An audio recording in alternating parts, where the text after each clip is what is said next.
ஆத்ம சக்தி அன்பர்களுக்கு எனது அன்பான வணக்கங்கள். இந்த தீபாவளி உங்களுக்கு எப்படிப்பட்ட வாழ்வாதாரத்தை மாற்றி அமைச்சு கொடுக்குதுன்னு சொல்லிட்டு எளிமையான முறையில் இப்போ நம்ம பார்க்க போகிறோங்க. இந்த பதிவானது விருச்சக ராசிக்காரர்களுக்கு. விருச்சக ராசிக்கு தீபாவளி அப்பொழுது ராசிகள் எப்படி இருக்குது, உங்களுடைய கிரகங்கள் எப்படி இருக்குது, உங்களுக்கு மாற்றங்கள் எப்படி ஏற்பட போகுதுன்னு சொல்லிட்டு ஒரு எளிமையாகவும் அதன் முழு விளக்கங்களையும் பார்க்க போகிறோம். இப்போ தீபாவளி பிறகு உங்களுக்கு ஒரு மாற்றங்கள் ஏற்படக்கூடிய தருணங்களாக இருக்குது. தீபாவளி என்பது எல்லோருடைய வாழ்விலும் ஒரு சந்தோஷத்தையும் ஒரு நிம்மதியையும் தரக்கூடிய அமைப்பாகத்தாங்க இருக்குது. அதனால் இப்போ விருச்சகத்தை பொறுத்த வரையிலும் பல மாற்றங்கள் ஏற்படக்கூடிய தருணங்களாக இருக்குது. இந்த ஆண்டு பார்க்கும் பொழுது உங்களுக்கு குரு வக்கரமும் சனி வக்கரமும் போன்ற நிகழ்வுகள் இருக்கிறதுனாலேயே உங்களுக்கு குடும்பத்தில் இருந்து வந்த பல சிக்கல்கள் உங்களுக்கு சரியாகக்கூடிய வாய்ப்பு இருக்குது. மனதிலும் இருந்து வந்த பல பிரச்சனைகள் தீரக்கூடிய தருணங்களாக இருக்குதுங்க. இதுதான் இப்போ தீபாவளி அப்படின்னும் பொழுது இனி வரக்கூடிய ஒரு மாற்றம். ஒரு பண்டிகை வருது. அந்த பண்டிகைக்கு அப்புறம் எப்படி ஒரு வாழ்வாதாரம் மாறுதுன்னு பார்க்கும் பொழுது எல்லா இடங்களிலும் மனதுக்கு ஏற்றாற் போல உங்களது வாழ்வு மாறக்கூடிய தருணமாக இருக்குதுங்க. குரு பகவான் உங்களுக்கு நல்ல ஒரு மாற்றத்தை தரார். தீபாவளிக்கு பிறகு உங்களுக்கு அப்படிப்பட்ட பலன், தீபாவளியில் இருந்து தீபாவளிக்கு பிறகு உங்களுக்கு ஒரு நல்ல ஒரு மாற்றம் இருக்குது. முயற்சிகள் எல்லாம் உங்களுக்கு அதிக முயற்சி செய்யக்கூடியவர்களுக்கு பல மடங்கு மாற்றங்கள் இருக்குங்க, முன்னேற்றங்கள் இருக்குது. ஆனால் முயற்சி செஞ்சுக்கிட்டே இருக்கணும். முயற்சிக்கு எவ்வளோக்கு எவ்வளோ செய்கிறீங்களோ அது எல்லாம் உங்களுக்கு சாதகமான பலன். அப்போ நம்ம அவசியமாக முயற்சி செய்யக்கூடிய இடத்துல இருக்கீங்கன்றது இப்போ உங்களுக்கு புரிதலை ஏற்படுத்தும். அதே போல் சொத்து, குடும்பம் அந்த மாதிரி இடங்களில் கொஞ்சம் கவனமாக இருந்துட்டோம்னா தப்பிச்சுக்கலாம். ஏன்னா அதெல்லாம் ரொம்ப முக்கியமான ஒன்று. சொத்து நமக்கு வேணும்னாலும் சரி, குடும்பம் நமக்கு வேணும்னாலும் சரி, சில இடங்களில் ரொம்ப ரொம்ப மெதுவாக கவனமாக எதை செய்தாலும் ஆழ்ந்து செய்யறதுக்கு முயற்சி பண்ணணும். எடுத்தங்கவுத்தன் எந்த முடிவுகளையும் எடுக்கக்கூடாதுங்க. ஏன்னா சில நேரங்களில் அது சுப பலன்களை தராமல் போகக்கூடிய சூழ்நிலை ஏற்பட்டுடும். பேசும்பொழுது மட்டும் மிக மிக கவனமாக இருப்பது உங்கள் கையில் தான் இருக்குது. விருச்சகத்திற்கு அதே போல் சனி வக்கரத்தில் இருப்பதனால் உடல்நிலையில் மட்டும் கொஞ்சம் கவனம் இருக்கணுங்க. அது வக்கரத்தில் இருந்து மாறிடும். இப்போ மாறப்போகிற டைம் வந்துருச்சு. இருந்தாலும் நவம்பர் இறுதி வரைக்கும் இருக்கிறதுனால கொஞ்சம் நம்ம கவனத்தோடு இருக்கணும்னு சொல்கிறாங்க. அதுவே மாறிடுச்சுன்னா உங்களுக்கு அருமையான நேரங்க, அருமையாக இருக்கும்.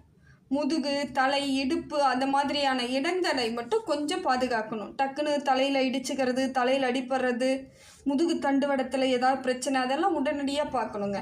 ஏன்னா சில விஷயங்களை நம்ம கூர்ந்து கவனிக்க வேண்டிய இடத்துல தான் இருக்கும். சனி பகவான் வக்கரத்தில் இருக்கிறதுனால சில சங்கடங்கள் உருவாகக்கூடிய தருணமாக இப்போ இருக்குது. இருந்தாலும் பண விஷயத்தில் பிரச்சனை இல்லை. பண வரவை கொடுக்குறாரு, தொழில் மாற்றத்தை கொடுக்குறார், தொழில் வளர்ச்சியும் கொடுக்குறார். இந்த தொழிலேருந்து வேறு தொழில் செய்யலாமா அப்படின்னா தாராளமாக செய்யலாம். அதே போல் இருக்கிற தொழிலையே நான் சரியாக முறையாக அமைச்சிக்க முடிவு பண்ணிட்டா அப்படின்னா அதுவும் உங்கள் விருப்பம். அப்போ தொழில் ரீதியாக பார்த்தீங்கன்னா சனி பகவான் உங்களுக்கு சப்போர்ட் தரக்கூடியதாக தான் இருக்கார். உடம்பை மட்டும் கொஞ்சம் ஜாக்கிரதையாக பார்த்துக்கணும். உடல் ரீதியான சங்கடங்கள் வரக்கூடிய அமைப்பை சனி பகவான் கொடுப்பதனால கொஞ்சம் அந்த இடத்தில் கவனம் தேவை. அதுக்கடுத்து பார்த்திங்கன்னா சூரியன் உங்களுக்கு ஒரு நல்ல அமைப்பை தராருங்க. தொழில் வளர்ச்சி சிறப்பாக இருக்குது. குடும்பத்திலும் ஒற்றுமை ஏற்படக்கூடிய தருணமாக இருக்குது. சூரியனை பொறுத்தவரையிலும் உங்களுக்கு எப்படிப்பட்ட பலன் பார்த்தீங்கன்னாக்கா, பல இடங்களில் நீங்கள் பட்ட பாடுக்கு உங்களுக்கு சரியான அமைப்பு ஏற்பட்டிருக்காது. நிறைய செஞ்சுருப்பீங்க, ஆனால் உரிய அங்கீகாரம் கிடைச்சிருக்காது. உங்களை விட செய்யாமே இருப்பாங்க, அவங்களுக்கெல்லாம் அந்த இடத்துல ஒரு போஸ்டிங்கோ மரியாதையோ கிடைச்சிருக்கலாம். அது உங்களுக்கு மனக்கவலையாக இருந்திருக்கும். ஆனால் தீபாவளிக்கு பிறகு உங்களுக்கு அப்படிப்பட்ட மாற்றங்கள் இருக்குது. தீபாவளிக்கு முன்னாடியிலேருந்தே கொஞ்சம் கொஞ்சமாக தெரியும் பாருங்கள். மற்றவங்களாம் உங்களை ஒரு ஆரோக்கியமான ஒரு சூழ்நிலை ஏற்பட போகுது. மனதால் இது நாள் வரையும் யாரெல்லாம் உங்களை சரியாக பேசாமல் சரியான அங்கீகாரம் கொடுக்காம இருந்தாங்களோ அவங்கெல்லாம் உங்களுக்கு ஒரு உரிய பலனை கொடுக்கக்கூடிய தருணங்கிறதுனால உங்களை உங்ககிட்ட பேசுகிறதுக்கான வாய்ப்புகள் இருக்குது. உங்களுக்கு கிடைக்க வேண்டிய மரியாதை கிடைக்கக்கூடிய, அங்கீகாரம் கிடைக்கக்கூடிய அமைப்பையெல்லாம் சூரியன் கொடுக்குறாருங்க. இதனால் குடும்பத்தில் சந்தோஷம் ஏற்படும். சமூகத்தில் அந்தஸ்து, கௌரவம், மரியாதை கிடைக்கும். நண்பர்களிடையே இருக்கக்கூடிய சின்ன வாக்குவாதம், பிரச்சனைலாம் போயிட்டு அவங்களுடைய ஆதரவு ஏற்படும். நட்பு மூலமாக உங்களுக்கு ஒரு நல்ல அமைப்பு ஏற்படக்கூடியதாக இருக்குதுங்க. செவ்வாயை பொறுத்த வரையிலும் உங்களுடைய சொத்துக்கள் சம்மந்தப்பட்ட பிரச்சனைகள்லாம் இருக்குன்னா அதெல்லாம் ஸ்மூத்தாக முடியறதுக்கான காலம் இது. உங்களுக்கு வந்து சேர்ந்துடும். எந்த சொத்தில் பிரச்சனை இருந்தாலும் அந்த பிரச்சனைகள் எல்லாம் தீந்துடும். அதே போல் உறவுகளால் இருந்து வந்த இது நாள் வரையிலும் இருந்து வந்த மனஸ்தாபம், கஷ்டங்கள் அதெல்லாம் நீங்கிடும். இரத்த பந்த உறவுகள் எப்போ பார்த்தாலும் பிரச்சனையாகவே இருக்குங்க. பங்காளி மாதிரியாக நடந்துக்கிறாங்க, எப்பயுமே ஒரே பகையாகவே இருக்குன்னு சொல்கிறவங்களுக்கு இப்போ ஓரளவுக்கு அவங்களுடைய அனுசரணை ஏற்படும். உங்களுக்கும் நீங்கள் வந்து சரியாக நடந்து கொள்ளக்கூடிய தருணமாக இருக்கும். ஓரளவுக்கு இது மன மகிழ்ச்சியை தருதுங்க. வியாபாரம் செய்யக்கூடியவர்கள், சொந்த தொழில் செய்யக்கூடியவர்களுக்கு நல்ல லாபம் கிடைக்கக்கூடிய தருணமாக விருச்சகத்துக்கு இருக்குது. இல்லைங்க நான் ப்ரைவேட் கம்பெனியில் கவர்மெண்ட்டில் தாங்க வேலை பார்க்குறேன், இது எப்படி இது நாள் வரையும் நீங்கள் வாழ்க்கையை கொண்டுட்டு போனீங்களோ அதே அமைப்பை தான் செவ்வாய் கொடுக்குறார். ஆனால் சொந்த தொழில் செய்யக்கூடியவர்களுக்கு ஒரு மாற்றத்தை ஏற்படுத்தி கொடுக்குறாருங்க. அது நல்லா தெளிவாகவே இருக்கும், உங்களுக்கே புரியும். தொழிலில் வேறு ஒரு மாதிரி நல்ல புதுமையெல்லாம் செய்வீங்க, தொழிலை மேல் நோக்கி எடுத்துகிட்டு போகக்கூடிய அமைப்பு இருக்கும். நிறைய நன்மைகள் செய்யக்கூடிய அமைப்பை வந்து செவ்வாய் பகவானும் கொடுக்குறாரு. உங்களால் பல பேருக்கு ஆதாயங்கள் கிடைக்கக்கூடிய தருணமாகவும் இருக்குது. வேலைக்கு ஆட்களை சேர்க்கறது, அவங்களுக்கு ஒரு கூலி கொடுக்கும் பொழுது அந்த குடும்பத்திற்கு அந்த உணவு வந்து போய் சேர்ற மாதிரி எல்லா அமைப்பும் வந்து இப்போ நல்ல அமைப்பை செவ்வாய் பகவான் கொடுப்பது ஒரு சாதாரண விஷயம் இல்லைங்க, உங்களுக்கு சாதகமான விஷயமா இருக்குது. புதன் பகவான் உங்களுக்கு நிறைய முன்னெச்சரிக்கையை கொடுக்குறாருங்க. ஏதாவது செய்யணுன்னா நிறைய ஆலோசனை பண்ணுவீங்க, யோசிப்பீங்க, மாதிரி இருக்க மாட்டீங்க, நிறைய சிந்திப்பீங்க. சரியான முடிவுகள், தீர்க்கமான முடிவுகள், அலட்சியம் இல்லாத முடிவுகள்லாம் எடுக்கக்கூடிய தருணங்களாக புதன் பகவான் உங்களுக்கு சப்போர்ட் பண்ணுறார். நிறைய யோசிப்பீங்க, சரியாக இருக்கா, நம்ம செஞ்சு ஏற்கனவே நிறைய லாஸு, இதில் திருப்பி நம்ம ஏதாவது பண்ணி பிரச்சனை ஆகக்கூடாதுங்கிறதுல தெளிவான முடிவை எடுக்கக்கூடிய அமைப்பை புதன் பகவான் கொடுப்பது உங்களுக்கு சாதகமான ஒன்று தாங்க. இப்போ ஏதாவது இடம் வாங்கிறது, பொன்பொருள் சேர்க்கை இதெல்லாம் ஏற்படுத்திக்கலான்னா உங்கள் கையில் இருக்கக்கூடிய பொருளாதாரத்தை வைத்து முயற்சி பண்ணால் சாதகம். இல்லை நான் கடன் வாங்கி ஏதாவது கொஞ்சம் பண்ணலாமா பார்க்குறேன் அப்படின்னா அது வேண்டாம், இப்போதைக்கு வேண்டாம்.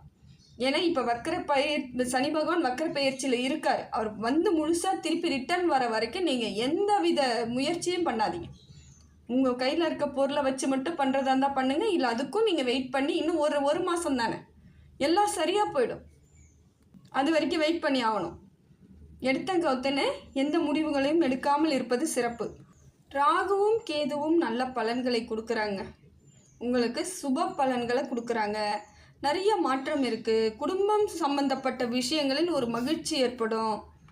ஏதோ இப்போ ஒரு பண்டிகை வருது, தீபாவளி வருதுன்னா அதை எப்படி நீங்கள் வந்து எதை மாதிரி பண்ணணும், எதெல்லாம் செய்யலான்ற ஒரு ஆலோசனை, ஒரு அந்த இடத்த வந்து சந்தோஷமாக நிரப்பி அந்த சந்தோஷத்தை அனுபவிக்கக்கூடிய தருணமாக விருச்சராசிக்காரர்கள் மாற்றுவீங்க.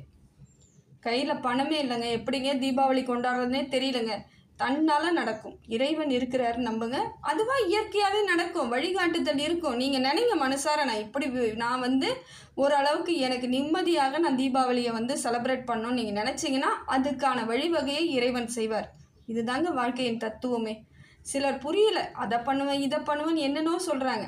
நம்ம எதுவுமே பண்ண முடியாது, இறைவன் நினச்சா தான் எதுவாக இருந்தாலும் பண்ணலாம். அதனால் இப்போ உங்களுக்கு நல்ல ஒரு மாற்றத்தை ராகுவும் கேதுவுமே கொடுக்குறாங்க. நிறைய வந்து மனதுக்கு வந்து இப்போ சந்தோஷத்தை கொடுக்கக்கூடிய தருணமாக இருக்குது.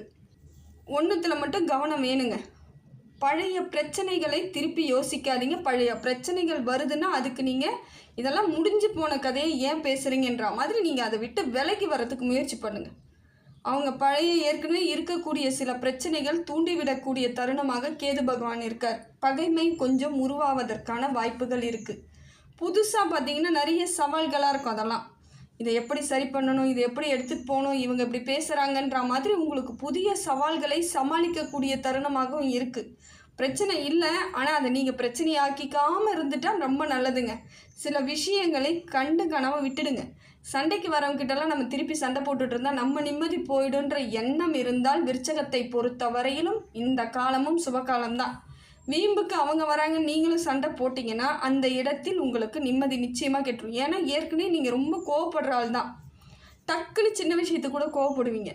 இதனாலேயே உங்கள் உடல்நிலை பாதிப்பெல்லாம் அதிகமாக இருந்திருக்கும். நல்லா யோசிச்சு பாருங்கள், எந்தெந்த இடத்தில் நீங்கள் அது மாதிரி கோவப்பட்டு உங்கள் உடம்பு மனசு எல்லாத்தையும் காயமாக்கி வச்சுருக்கீங்கன்னு. நிறைய பேர் அதான் பண்ணுறாங்க. நமக்கு கோபம் வரும், பரவாயில்ல வந்துட்டு போகுது, அதை அடக்க முயற்சி பண்ணுறவங்க தாங்க சாதாரண வாழ்க்கையில் நல்ல வாழ்க்கை வாழ முடியும். நம்ம கோபத்தை நம்ம கைக்குள்ளே வச்சுக்கணும். எதிர்க்கருந்து பேசுகிறவங்க பைத்தியமாக கூட நினச்சிக்கோங்க, பரவாயில்ல, அது பைத்தியம் பேசிட்டு போகுதுன்னு விட்டுடுங்க. அவங்க பேசுகிறாங்க, நம்ம பேசலைன்னா எங்கே தாழ்ந்து போயிடுவோமோன்ற ஒரு எண்ணத்தில் திருப்பி பேசும் பொழுது அதுதாங்க அங்கே பெரிய பிரச்சனையாகி இதில் யார் பைத்தியனே தெரியாமல் போயிடும். அதனால் சில இடங்களில் அமைதியாக இருப்பதும் சாதுரியமாக நடப்பதும் விருச்சகத்திற்கு நல்ல ஒரு அமைப்பை ஏற்படுத்தி கொடுக்குது.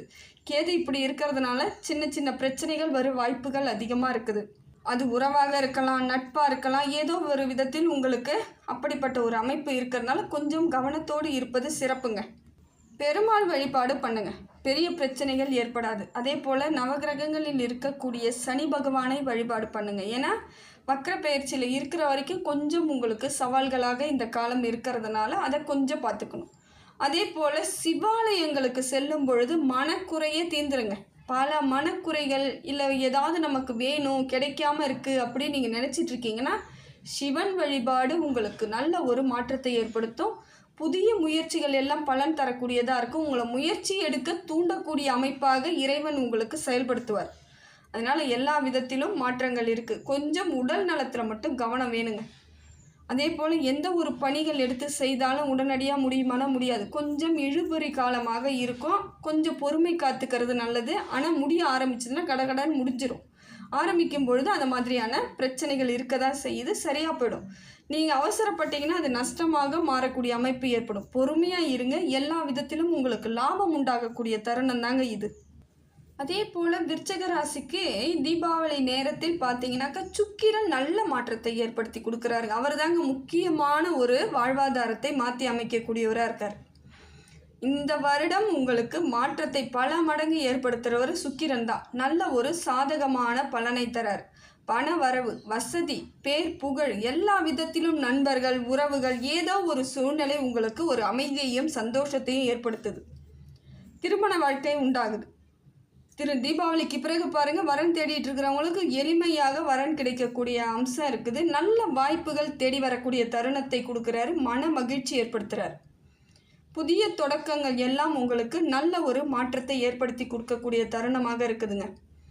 எல்லா விதத்திலும் உங்களுக்கு நிறைய நன்மைகளை தரக்கூடியவராக சுக்கிரன் இருப்பது ஒரு சாதாரண விஷயம் கிடையாது, ரொம்ப சாதகமான விஷயமா இருக்குதுங்க. சகோதர உறவுகள் இல்லை சகோதர வழிகளில் ஏதோ ஒரு உறவுகள், அதே போல் நட்பு, இது எல்லாம் உங்களுக்கு நல்ல ஒரு மாற்றத்தை ஏற்படுத்தி கொடுக்குது. அவங்களாம் உங்களுக்கு என்கரேஜ் பண்ணுற மாதிரியான அமைப்பு இருக்குது. ஒரு சந்தோஷம், நீ அதை செய், அதை பண்ணு, இப்படி இரு, ஏன் இவ்வளோ கஷ்டமாக இருக்க, எப்பயும் ஏன் வருத்தப்படுற, உனக்கு ஒன்றும் இல்லை அப்படின்னு சொல்லக்கூடிய ஆட்களாக இந்த காலகட்டத்தில் சுக்கிரன் உங்களுக்கு மன ஆறுதலை கொடுக்கக்கூடியவர்களை அணுகிறார். எல்லாரையும் உங்களுக்கு அனுப்புகிறாரு. அப்போ அவர் செய்யும் பொழுது உங்களுக்கு மன மாற்றம் ஏற்படும். இது நாள் வரையும் இருந்து வந்த கஷ்டம்லாம் அந்த படிப்படியாக குறைஞ்சிரும். சிலர் பேசும் பொழுதே உங்களுக்கு மனசுக்குள்ளே ஒரு சந்தோஷம், தன்னம்பிக்கை அதெல்லாம் ஏற்படக்கூடியதாக இருக்குது. ரொம்ப முக்கியமாக பார்த்துக்கணுன்னா என்ன பார்த்தீங்கன்னா, உடலை மட்டும் பார்த்துக்கோங்க. மிச்சபடி உங்களுக்கு எந்த பிரச்சனையும் இல்லை. உடம்புக்கு ஏதாவது பிரச்சனை வருதுன்னா உடனடியாக மருத்துவரை பாருங்கள். அப்படியே அசால்ட்டாக இருந்தீங்கன்னா அது மனசு கஷ்டப்படும். அப்புறம் எனக்கு உடம்பு இப்படி இருக்கே அப்படின்ற வருத்தங்கள் இருக்குது. மிச்சபடி உங்களுக்கு எந்த வித பாதகங்களும் கிடையாதுங்க. எல்லா விதத்திலும் உங்களுக்கு நல்ல சூழ்நிலை இந்த தீபாவளி அமைச்சு கொடுக்குது. இது உங்களுக்கு வாழ்வாதாரத்தை மாற்றி அமைக்கக்கூடிய தருணமாக இருக்குது. இந்த பண்டிகையானது உங்கள் வாழ்க்கையின் முக்கிய மாற்றத்திற்குரியதாக இருக்குது. எல்லா விதத்திலும் உங்களுக்கு பலன் தாங்க.